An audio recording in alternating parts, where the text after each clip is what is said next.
درود بر شما زبان آموزان عزیز.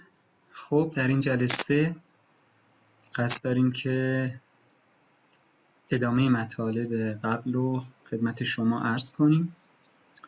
در جلسات قبل آمدیم و ترکیب حروف صدادار و بی صدا رو توضیح دادیم. 2 تا از ترکیب ها رو من فراموش کردم خدمتتون عرض کنم که اینجا با هم مرور میکنیم. یکی ترکیب 2 حرف بی صدایی، ترکیب 2 حرف شامل هم صدادار میشه و هم بی صدا، یعنی اولیش صداداره و دومی بی صدا، یعنی ای و حرف گ که معمولاً در آخر و انتهای کلمات ظاهر میشه و نحوه تلفظش هم به صورت ایش هستش. ایش. مثلا این کلمه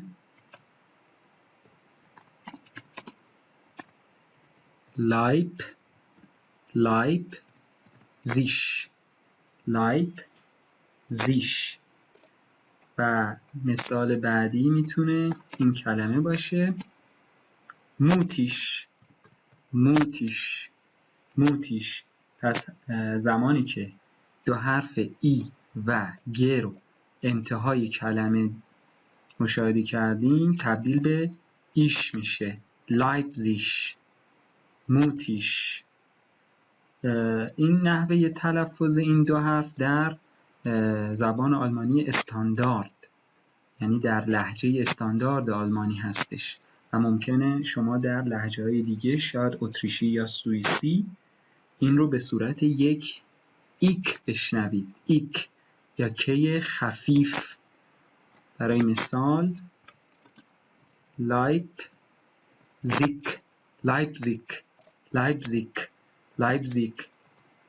پس اگر شنیدید که به صورت ایک تلفظ میشه اشتباه نیست و این هم صحیحه و میتونه باشه. اما چیزی که ما باید یاد بگیریم و هوختویچ یا زبان استاندارد آلمانی هست، لایپزیگ و موتیش به صورت ش خفیف و یه جورایی شبیه به سعی میکنم سه ها. شی که در سه ها ما تلفظ میکنیم به این صورت برای ایگه هم همین صورت به همین طور تلفظ میکنیم. موتیش، لایپزیگ.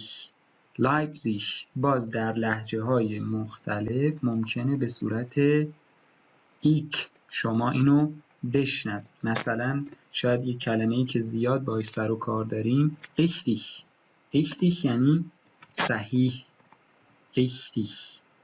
صحیح. سعی میکنم richtig صحیح. richtig. شاید مثلا در شهرهای مختلف، شهرهایی که بیشتر به سمت شمال باشه، مثلا لهجه برلینی ممکنه شما به این صورت اینو بشنوید، richtig. این نوع تلفظ هم صحیحه، اما چیزی که ما باید یاد بگیریم ش هستش. ترکیب بعدی کو و او هستش. 2 حرف بی صدای کو و او زمانی که پشت سر هم بیان او به و تبدیل میشه. برای مثال کلمه‌ای داریم کوال، نمیگیم کوال، کوال. که رو یه جورایی به صورت ساکن و بلافاصله و رو پشت سرش ادا میکنیم. کوال. یا در کلمه بعدی بکوم.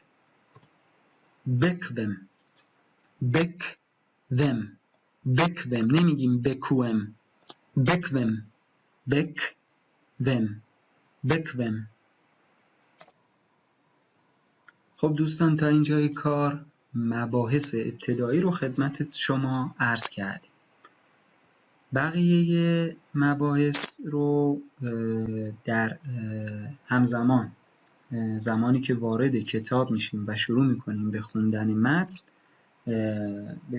یه جورایی مرحله به مرحله و قسمت به قسمت خدمت شما عرض میکنم. برای شروع ما میریم وارد کتاب میشیم. خب دوستان، صفحه 8 کتاب یا 8 درس شروع میشه. یک صفحه قبل از شروع درس 1 وجود داره که یه نمونه بازی هستش که معمولا کسایی که این کتاب رو به صورت حضوری سر کلاس دورش رو میبینن، این یه بازی هستش که با همکلاسیاتون باید انجام بدید. قبل از اینکه این صفحه رو ما شروع کنیم، روال کار به این صورته که ابتدا ما میریم به صفحه آخر درس 1. کتاب منشن به این صورته که میاد در صفحه آخر هر درس خلاصه ای از گرامر اون درس رو به صورت جدول میاره. اولین کاری که ما باید بکنیم اینه که گرامر هر درس رو قبل از شروع درس دوره کنیم، تدریس کنیم که زمانی که وارد متن میشید شما این آمادگی رو داشته باشید و متوجه بشید که متن چی داره میگه و شما از قبل خودتون رو آماده کرده باشید و راحت‌تر متوجه متن بشید و ببینید چی گفته. خب گرامر درس 1، اگه این جدولای سمت چپ رو نگاه کنید متوجه میشید 3 تا جدول جلوی روی ما هستش.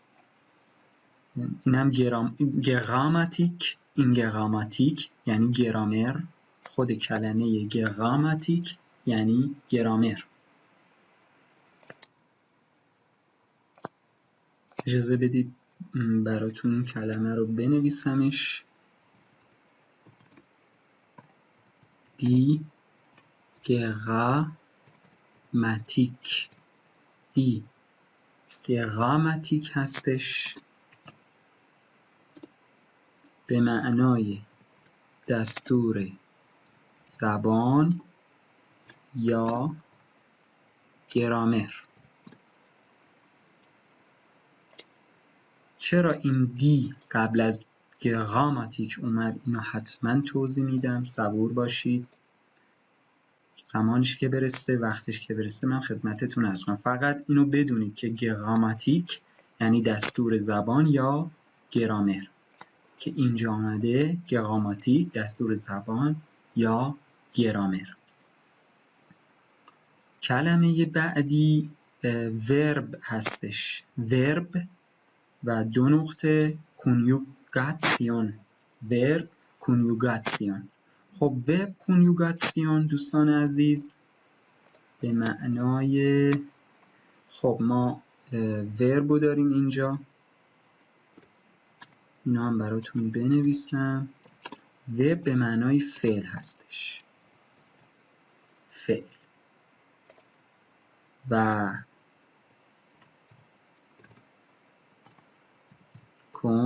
کنیوگاسیون، کنیوگاسیون به معنای صرف فعل هستش. توضیح میدم که صرف فعل چیه در زبان آلمانی. صرف فعل کنیوگاسیون. خب طبق نحوه تلفظ حروف رو که یاد گرفتیم طبق اونا اینو تلفظش میکنیم. کارو که خوندیم کن یوت که بعضی جاها صدای ج میداد و بعضی جاها صدای ی.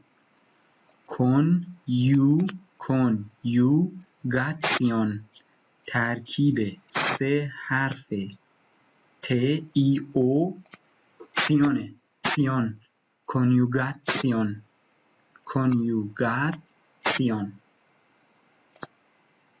پس ورب کنیوگاسیون یعنی صرف فعل. خب صرف فعل ببینیم اصلا چی هست. پس اولین قسمت گرامر درس 1 صرف فعل هستش، ورب کنیوگاسیون.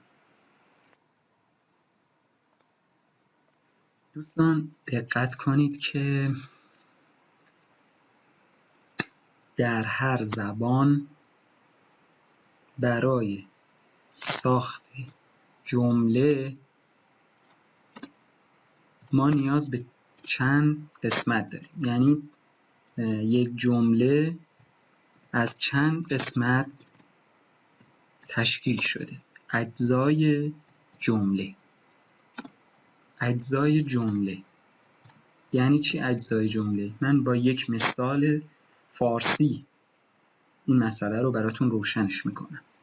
ما میگیم علی موسیقی گوش میکنه.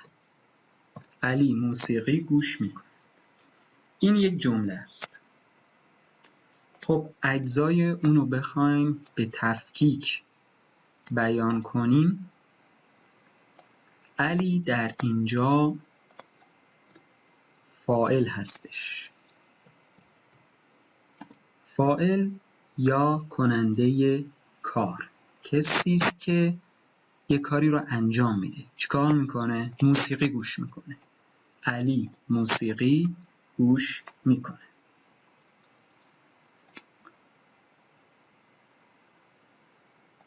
یا بریم یک جمله ساده تر. مثلا علی آمد.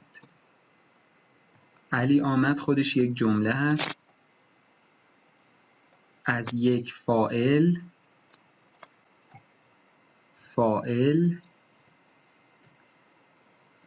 به علاوه یک فعل تشکیل شده است. علی آمد.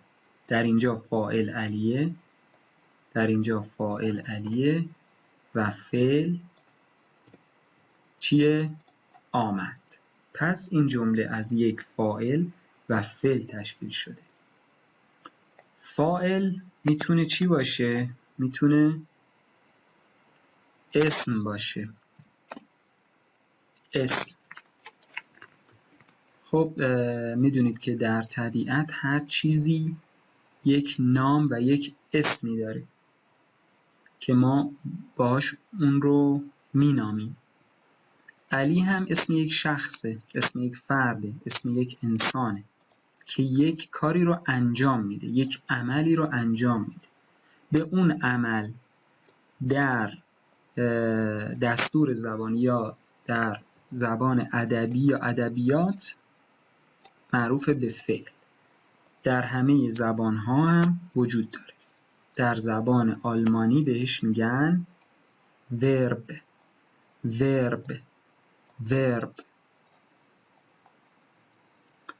پس با مفهوم فعل و فاعل ما آشنا شدیم. بخوایم الان وارد زبان آلمانی بشیم و مبحث دستور زبانی رو که درس 1 از ما میخواد که یاد بگیریم، ورب کنیوگاسیونه. ورب کنیوگاسیون صرف فعل.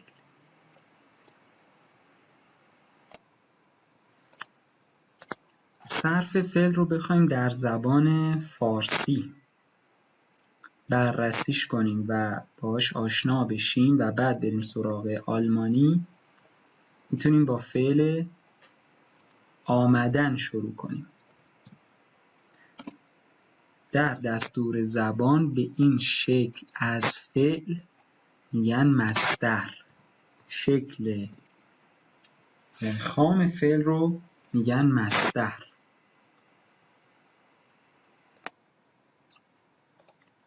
خب اگر بخوایم فعل آمدن رو صرف کنیم در زبان فارسی، صرف فعل آمدن.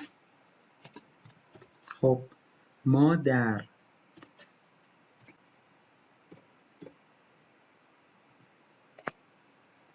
شش بخش فعل ها رو در زبان فارسی صرف میکنیم برای اشخاص در حالات مختلف. اولین صرف مربوط میشه به اول شخص. یعنی کی؟ یعنی من. من آمدم. پس مصدر فعلمون که آمدن بود نون آخرش حذف شد و تبدیل شد به آمدم. من آمدم. شخص دوم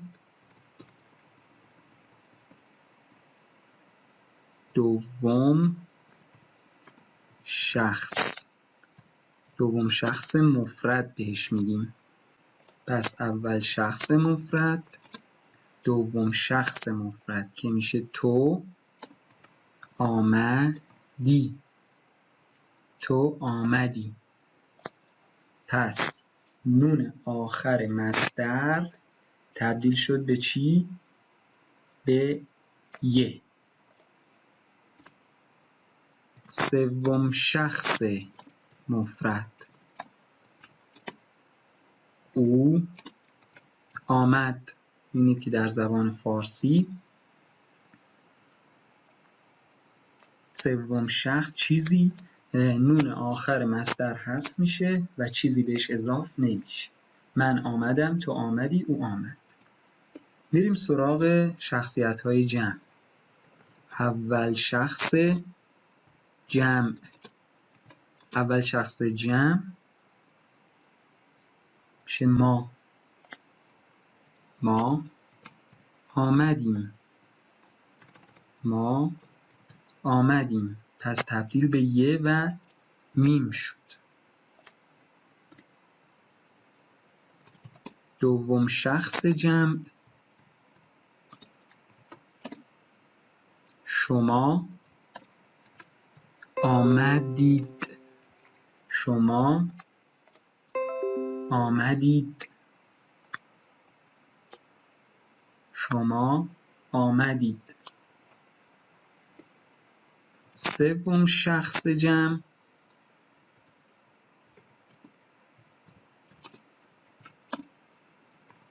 آنها. آنها آمدند. پس همانطور که در زبان فارسی فعل صرف میشه در زبان آلمانی هم به همین صورت. در زبان فارسی شد صرف فعل، در زبان آلمانی میشه چی؟ ورب کنیوگاسیون. ورب کنیوگاسیون. صرف فعل. ورب کنیوگاسیون. پس تا اینجای کار با مفهوم صرف فعل در زبان فارسی آشنا شد. در زبان آلمانی هم فعل به 6 صورت در 6 شخصیت مختلف صرف میشه. برای مثال در زبان آلمانی چه فعلی رو کتاب معرفی میکنه؟ فعلی رو به نام کومن. کومن.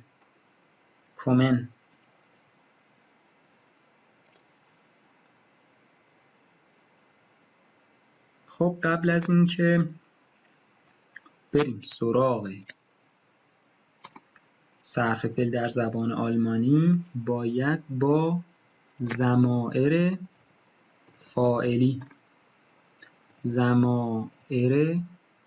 فاعلی آشنا بشیم.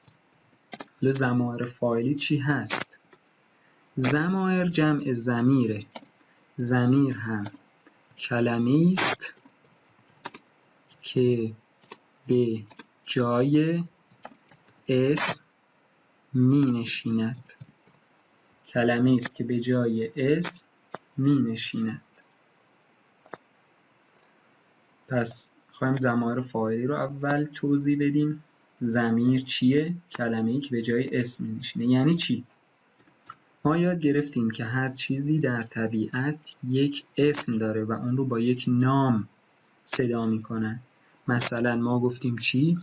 گفتیم علی آمد. علی آمد. علی اینجا اسمه. درسته؟ علی آمد.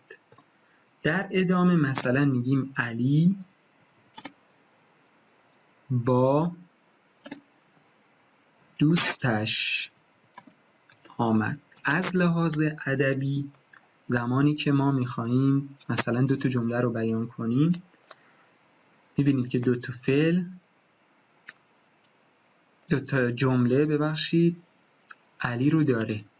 ما میخوام بگیم علی آمد، علی با دوستش آمد، علی مثلا علی دیر وقت آمد. بخوایم علی علی علی علی علی رو بگیم از لحاظ ادبی و نگارشی جالب نیست، درست نیست. پس راهکاری که وجود داره و میشه از تکرار این اسمها اجتناب کرد، استفاده از جزئی به اسم ضمیر. ضمیر کلمه‌ای است که جای اسم می‌نشیند. الان ما می‌خوایم به جای این اسم علی علی ضمیر بنشانیم.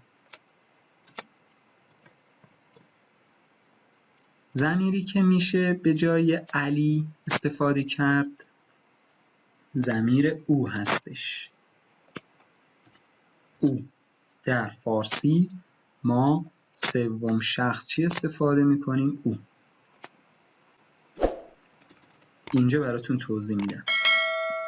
ضمیر اول شخص مفرد من، ضمیر دوم شخص مفرد تو، ضمیر سوم شخص مفرد او. ضمیر سوم شخص اول شخص جمع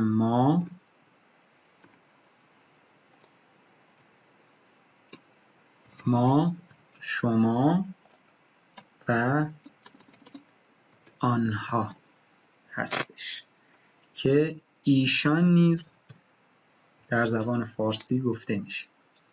پس ضمایر در زبان فارسی من، تو، او، ما، شما، آنها و ایشان. اینجا علی سوم شخص مفرد هستش و میتونیم به عنوان ضمیر از او استفاده کنیم. بگیم علی آمد، او با دوستش آمد. چقدر جمله قشنگتر و زیباتر میشه زمانی که از ضمیر در جمله دوم استفاده کنیم. علی با دوستش آمد. علی آمد، او با دوستش آمد. در زبان آلمانی هم ما ضمیر داریم.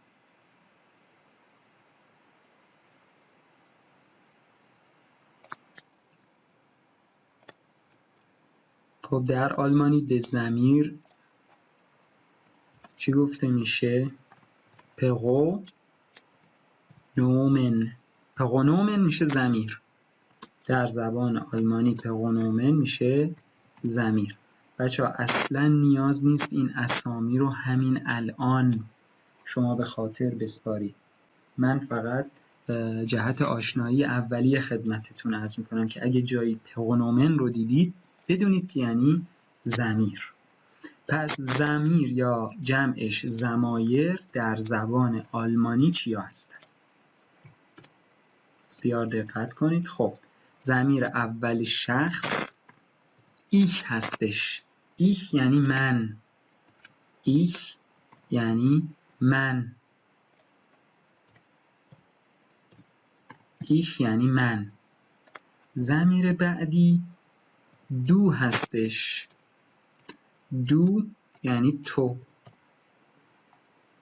ضمیر سوم شخص مفرد. خب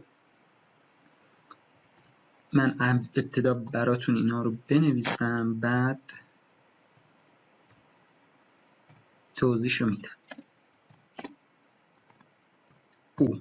خب اگر دقت کرده بودید در زبان فارسی ما یک ضمیر سوم شخص بیشتر نداشتیم به اسم او، اما در زبان آلمانی قضیه متفاوته و 3 تا ضمیر برای سوم شخص وجود داره. یه توضیح خدمتتون عرض کنم. در زبان آلمانی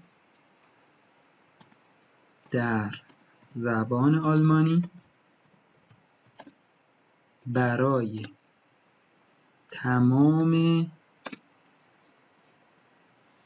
اشیا و جانداران، یعنی هر چیزی که در دنیا وجود داره، جنسیت قائل میشن، یک جنسیت براش مشخص میکنن، مشخص کردن. یعنی چی؟ در زبان آلمانی برای تمام اشیا هر چیزی که وجود داره یک جنسیت تعیین میکنه. مثلا این چیزیه که وجود داشته از قبل، هیچ قاعده و قانونی درش وجود نداره. بعضی از اسامی از معنیشون میتونید متوجه بشید، بعضی از اسامی هستن که حتی معنیشون مثلا من یک کلمه خدمتتون عرض کنم، مثلا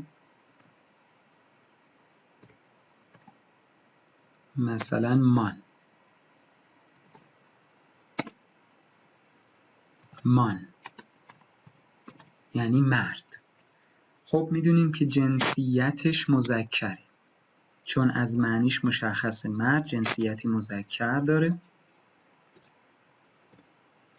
یا یک کلمه دیگه خدمتتون بخوام مثال بزنم،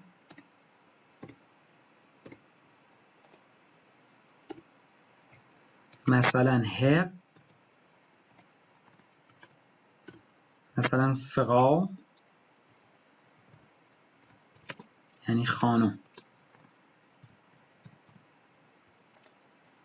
خانم، مان مرد، فقا خانم. پس مشخصه که جنسیتش مؤنثه. کلمه دیگر بوخ بچه‌ها یعنی کتاب. بوخ یعنی کتاب. جنسیتی که براش در نظر گرفتن خنثی.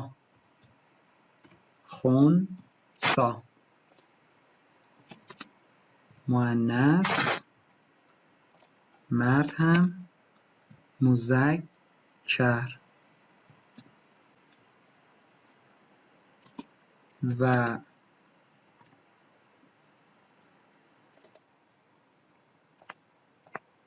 مذکر در زبان آلمانی چی میشه؟ اینجا براتون بنویسم، ماسکولین. مؤنث فمینین میشه، فمینین. خنثی نویتقوم میشه، یا نویتقوم میگن، نویترالم میگن، نویتقوم. خنثی فمینین یا مؤنث، ماسکولین یا مذکر. پس در زبان آلمانی هر اسم یک جنسیت داره و میتونه مذکر، مؤنث یا خنثی باشه. مثلا مان که مرد هست مذکره، فقا که خانم مؤنثه و بوخ خنثی است. هیچ قاعده خاصی برای تشخیص جنسیت وجود نداره و مجبوریم جنسیت اسامی رو به همراه معنیشون به خاطر بسپاریم، به همراه خود این اسم به خاطر بسپاریم. اما استثناءاتی وجود داره، مثلا مان و فقا که شما میتونید از معنی ظاهریش جنسیتش رو به حساب تشخیص بدی، پی ببری. پس ما 3 نمونه ضمیر برای سوم شخص داریم. اولیش اغ هستش برای سوم شخص مذکر. اینجا من می‌نویسم میشه او مذکر. بعدی چی هستش؟ زی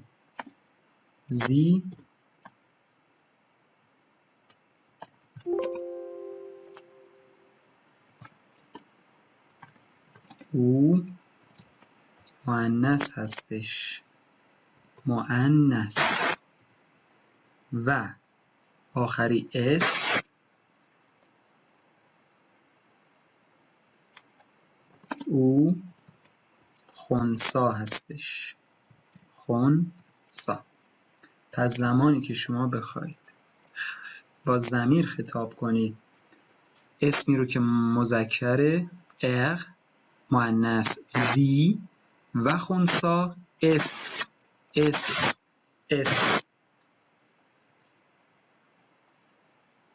و اینکه ممکنه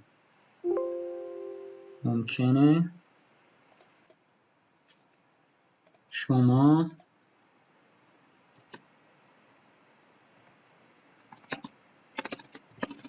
دیکشنری رو باز کنید و با یک کلمه مثلا مان رو جستجو میکنید، میبینید داخل پرانتز جلوش نوشته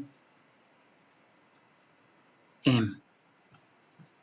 این ام مخفف کلمه ماسکولین هستش، ماسکولین به معنای مذکر. یا ممکنه شما برید کلمه فقا رو جستجو کنید و ببینید که یک اف داخل پرانتز نوشته به این صورت، اف یک نقطه مخفف فمینین هستش، ماسکولین، فمینین. یا ممکنه برید کلمه بوخ رو سرچ کنید و ببینید که ان یا نویتقوم. پس مد نظر قرار بدید ام، اف و ان به معنی چی هستن. اگر زمانی در دیکشنری یا ووتابوخ، عذرخواهی میکنم دیکشنری انگلیسی آلمانی ها به دیکشنری یا فرهنگ لغت میگن ووتابوخ، که اگر دوست داشته باشید اینجا براتون بنویسمش.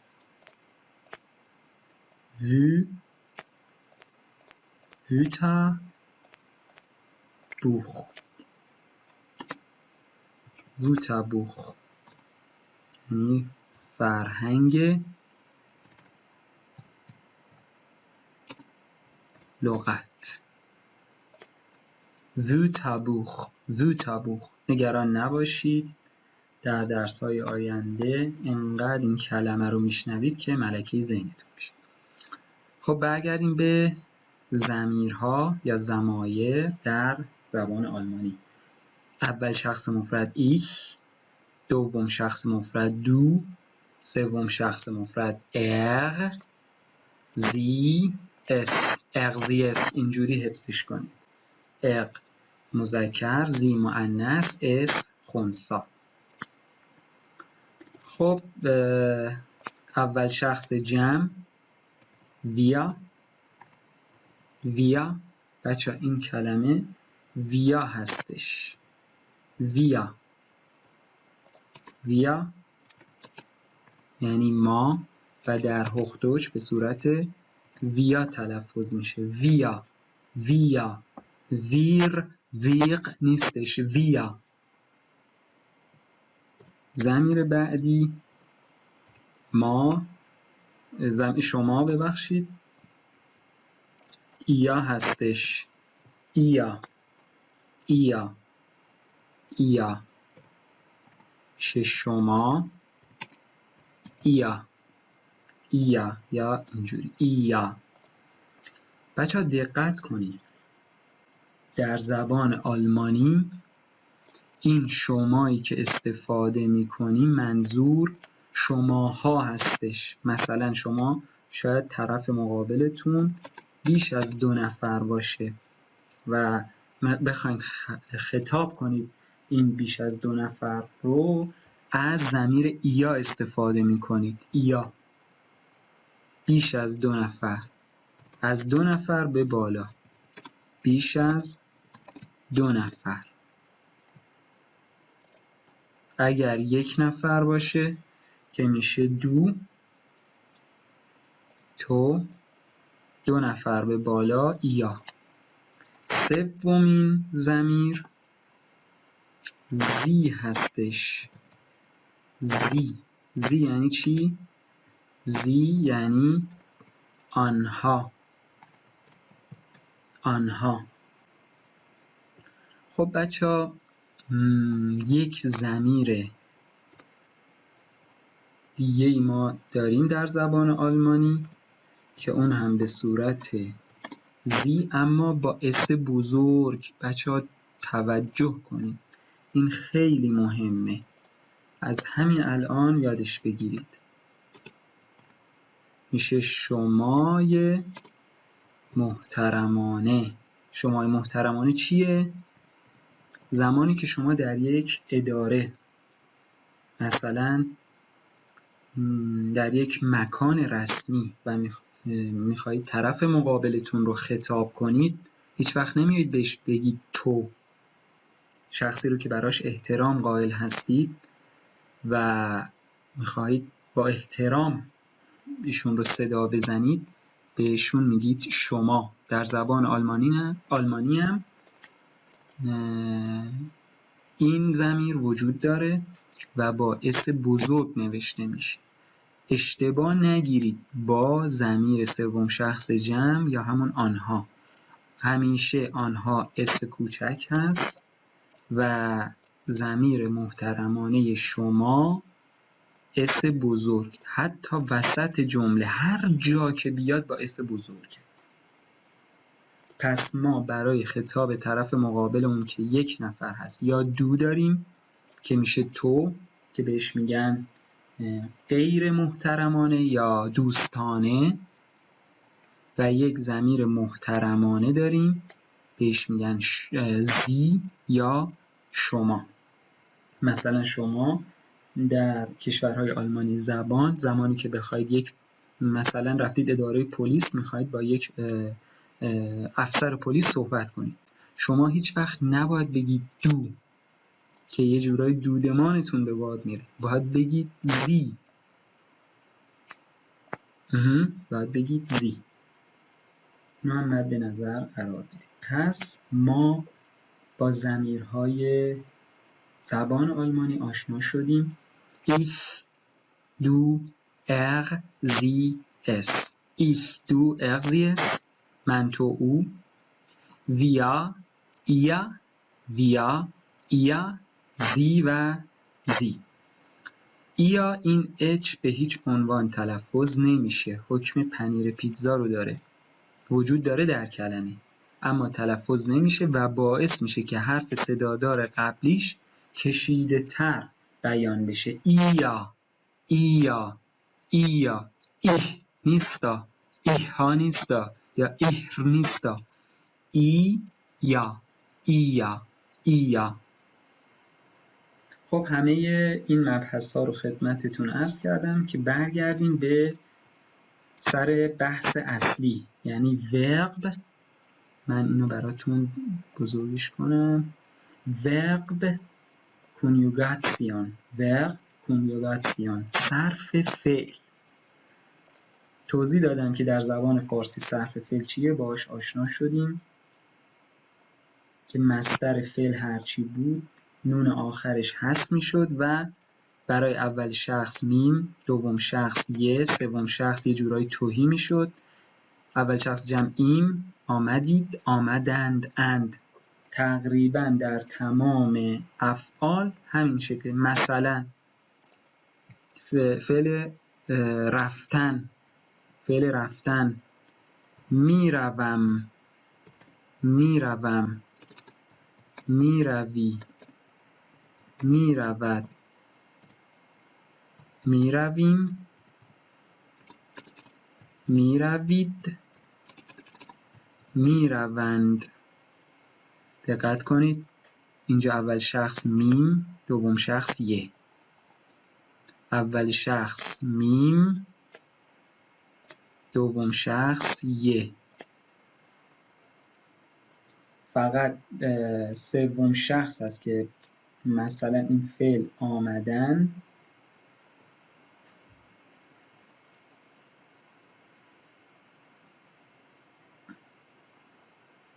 که نون حذف شده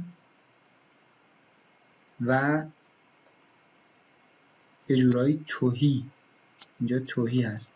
حالا دال هم میشه بگیم ولی در برخی از افعال ممکنه تفاوت داشته باشه. و در اول شخص جمع ایم، اید و اند. اید، ایم، اید و اند. دقت کردید؟ یه جورایی باید اینا رو حفظ کنیم که مثلا اول شخص نون رو حذف کنیم به جاش میم بیاریم، دوم شخص یه، سوم شخص این، اید، اند. در زبان آلمانی هم به همین صورته. فعلی هست به اسم کومن. کومن بچه‌ها به معنای آمدن هستش. کومن به معنای آمدن هستش. آمدن، آمدن. کومن به معنای آمدن هستش. عذرخواهی میکنم. خب همونطور که مشاهده میکنید در کتاب فعل آمدن اومده صرف شده. ما هم اینو صرف میکنیم در زبان آلمانی. خب اول شخص. اول شخص خب کاری که ما باید انجام بدیم بیایم ا و ان آخر مصدر، این مصدره. کومن شکل ساده فعل رو میگن مصدر. کومن شکل ساده فعل هستش که آخرش ان داره. اکثر افعال آلمانی آخرشون ان دارن. باز براتون مثال بزنم، مثلا هایسن. دقت کنید هایسن. هایسن هم آخرش ان داره. و فعل بعدی مثلا گیهن. گیهن. گیهن هم آخرش ان داره.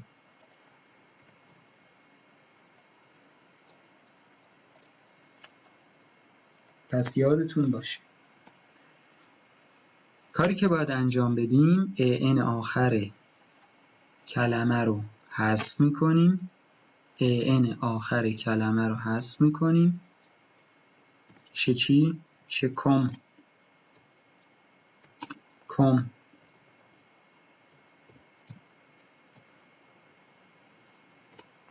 میخوایم برای اول شخص مفرد اینو صرف کنیم.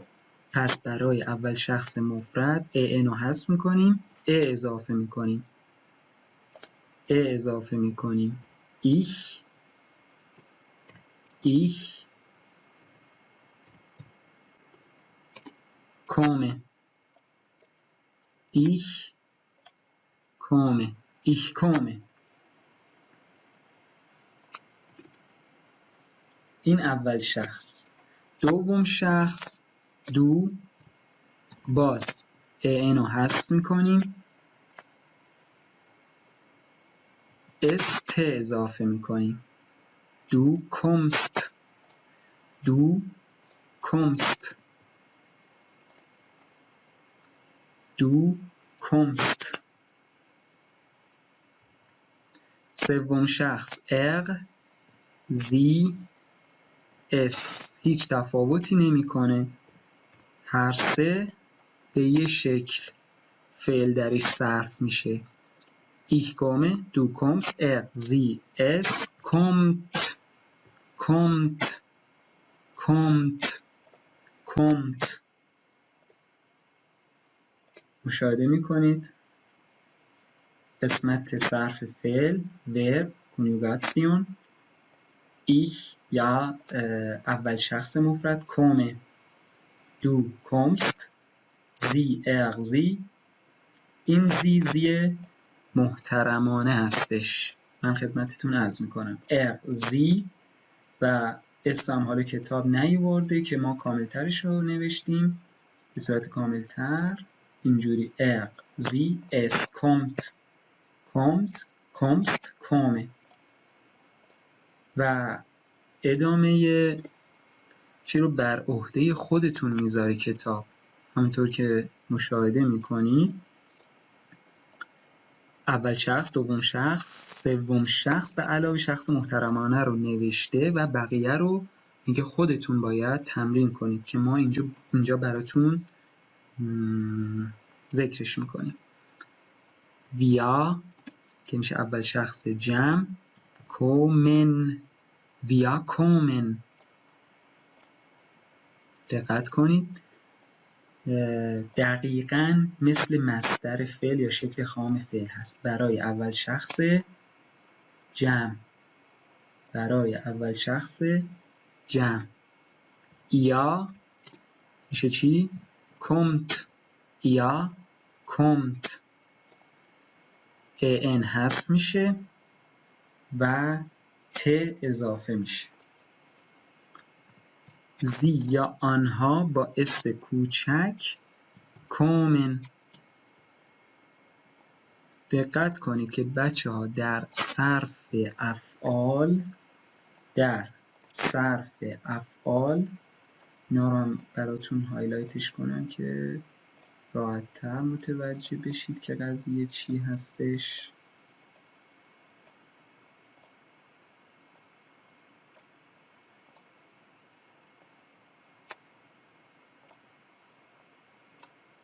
خب در صرف افعال اول شخص جمع و سوم شخص جمع همیشه به یک صورت هست کومن و من اسم این قانون رو میذارم قانون 1 به 3. قانون 1 به 3 هر موقع گفتم قانون 1 به 3 اینجا رعایت میشه منظور چیه؟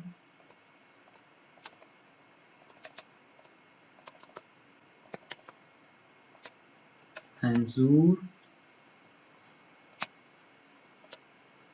این هستش که صرف فعل برای اول شخص جمع و سوم شخص جمع به یک صورته. قانون 1 به 3 در اینجا انجام میشه. خب همونطوری که گفتم برای ضمیر محترمانه زی که با اس بزرگ نوشته میشه اینجا هم به صورت کومن هستش. دقیقاً مثل اول شخص جمع و سوم شخص جمع به صورت کومن به این صورت.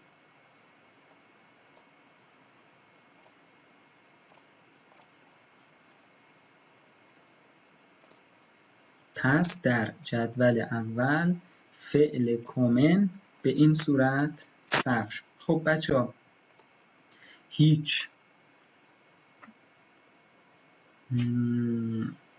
شما باید ذره ذره و دونه به دونه صرف افعال در زبان آلمانی رو تمرین کنید و یاد بگیرید و طبق این فرمول جلو برید. انقدر باید کومن رو تمرین کنید توی جمله، توی متن به چشمتون بیاد و یه جورایی بشنوید تا ملکه ذهنتون بشه. فعل بعدی فعل هایسن هستش. بچه ها هایسن به معنای نامیده شدن است. هایسن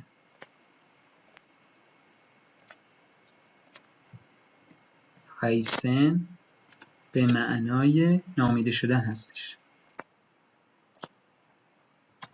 نامیده شدن، نامیده شدن. خب بخوایم صرفش کنیم عذرخواهی میکنم، میشه ich heiße. مجبوریم که از این کیبورد چون آلمانی داره استفاده کنیم. ich heiße. من سریع می‌نویسم که وقتتون گرفته نشه. du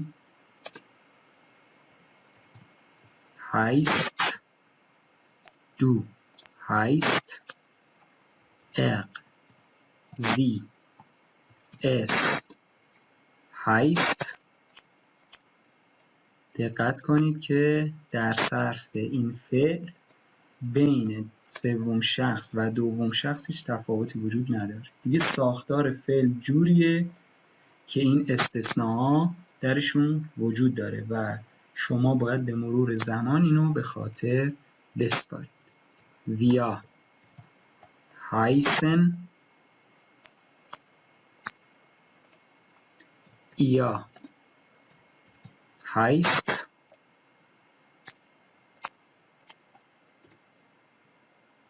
و زی آنها سوم شخص جمع و زی محترمانه جفتش میشه heißen. از این به بعد به این صورت چون مشترک هست و هیچ فرقی در صرف فعلش وجود نداره، به این صورت ما یادداشتش میکنیم. پس یاد گرفتیم فعل heißen یا نامیده شدن. ich heiße, du heißt, er sie es heißt, wir heißen, ihr heißt, sie و زی محترمانه heißen. همون چیزی که کتاب گفته مشاهده میکنید و ما در 6 حالت یعنی 6 شخصیت رو خدمتتون عرض کردم. فعل بعدی sein هستش. بچه‌ها sein به معنای چیه؟ sein به معنای بودن. فعل sein از فعلایی که استثناء هستش، یعنی شکل مصدرش که این هست با شکل‌هایش که در حالتی که بخواد صرف بشه متفاوته. دقیقاً مثل فارسیه. ما در زبان فارسی میگیم بودن. دقت کنید میگیم بودن. اما زمانی که میخوایم صرفش کنید میگید من هستم. تغییر کرد کلاً. بودن کجا؟ هستم کجا؟ در زبان آلمانی هم جالبه که به همین صورته. من هستم، تو هستی، او هست، درسته؟ هستیم، هستید و هستند. دقیقاً به همین صورته. در زبان آلمانی تبدیل میشه به ich. میگیم ich bin, du bist, er, sie و es ist. دقت کنید. ich bin, du bist, er, sie, es ist. er, sie, es ist. دقیقاً چیزی که کتاب آورده. ich bin, du bist, er, sie, es, sie ist. عذرخواهی میکنم. wir sind, ihr seid و زی محترمانه زیند. قانون 1:3 چی میگه؟ میگه اول شخص جمع و سوم شخص جمع به یک صورته. قانون 1:3 هم که رعایت شده و شکل دوم جمع زاید هستش. بچه ها زاید، اینو باید حفظ کنید. به ذهن بسپارید هیچ راهی جز تمرین کردن نداره. Ich bin du bist انقدر باید تکرار کنید. Ich bin du bist es ist wir sind ihr seid sie و sie sind. این هم از صرف فعل sein. یه مرور سریع بخش گراماتیک یا گرامر یا دستور زبان و کنیوکسیون یا صرف افعال. پس یاد گرفتیم که هر فعل یه مصدر داره، به صورت خام به صورت کلی مصدر به این شکله که آخرش ان داره، ان، و بعضی ها استثناست که اینها رو باید یاد بگیریم، راهی جز حفظ کردنشون نداریم. پس در حالتهای مختلف ایک کومه ان هست شد تبدیل شد به ا، دو کومست ان هست شد تبدیل شد به است و زی تبدیل شد به ان. توی 80% افعال به این صورته، یعنی کارمون یه جورایی ساده میشه. فقط کافی که ما این پسوندها یا آخرین حرفها رو یاد بگیریم یا حفظ کنیم و به کار. خب بچه‌ها تایم این ویدیو طولانی شد، یه جورایی به 1 ساعت رسید. در ویدیوی بعدی ادامه گرامر رو خدمت شما عرض خواهم کرد.